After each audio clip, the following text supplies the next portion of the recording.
Hey, welcome back to the channel. It's Plain Decoded. If you want to get in my Discord, it's patreon.com/plaindecoded. Today I'm going to be covering the Cubs at the Cardinals, and the Cardinals are favorites. They're minus 135 on the money line.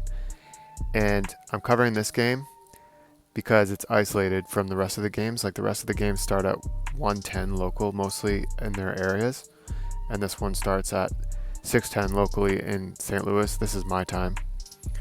And then we have the NBA game that's starting at 7 in Dallas, and they both share the same rising sign, and they're close to each other. So I'm considering this game, this NBA game, not isolated, because I coined my own term where I call it cross game pollution, where if they share the same rising sign, the game that starts first, even though they're in a different sport, tends to be isolated better. So that's why I'm picking this game. So here's the start time for the Cards game.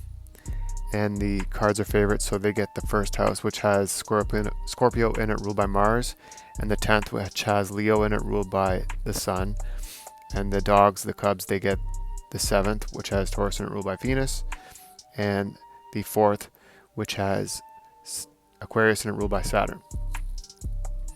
Okay, so the most important things are the cusps.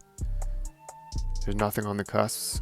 We have Mercury inside the 7th, and it's the dispositor of the part of fortune. The part of fortune is in Gemini, and it's too far away from the cusp to make a difference right at the beginning of the game.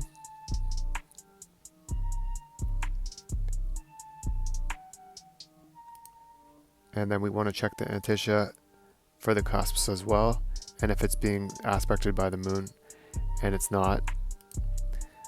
And then also here's the part of fortune up here, and if the moon was aspecting it within 5 degrees, it would be something to consider, and it's not even in a spot that you would consider a major aspect.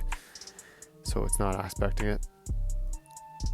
So what we do have is the moon is sextile Saturn, which is ruler of the 4th house, which is the underdog. And you can click aspects, and you can see the exact amount. So the moon is sextile Saturn, applying 0 degrees in 47 minutes. But that's not all it's doing. If it was just that, then I would say that the Cubs will win. But then we have the moon applying a square to Lord 1, which is Mars.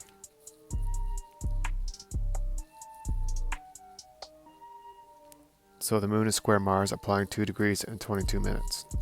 So here we are on my Discord. I just have it written out so everyone can see here clearly.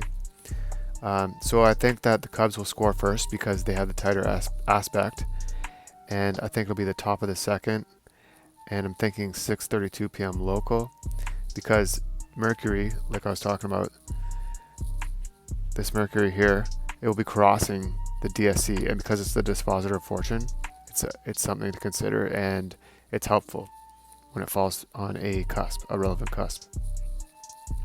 And that's going to occur at 6:32 p.m. local in St. Louis. And then, so yeah, Cubs score first, and then the Cards should come back. And I think at the bottom of the 4th or 5th, most likely the 5th. And I like them to score at around 7:27 p.m. local. It's because here, I got the chart back up. Mars, which is Lord 1, the Antitia of Mars, will be on the MC. And it'll be sextile, the part of fortune, which is really good. So I think those will be some scoring plays. But overall, I like Cards money line. And yeah, that's it. So this is my X. If you want to come follow me on X, I've been trying to post on there a lot, and I'm kind of getting the hang of how it works. Like I got 264 views here, and 1 heart, and one retweet, or re-X. I don't know what it's called now. But in the Discord last night, I had Stars money line and Stars to score first. That came through. I put the confidence as low because I didn't want people betting huge. I was feeling pretty good about it though, and I've been on fire lately. Like, look, if you look at my X here, I'm posting only wins, and like this is all the isolated astrology I'm doing on my server. I've been just crushing it lately. So get on my Patreon, get in my Discord, learn how to do this with others, and also get more plays from me. Follow me on X, and definitely follow me on YouTube, and I'll keep putting up more plays. Thanks for watching.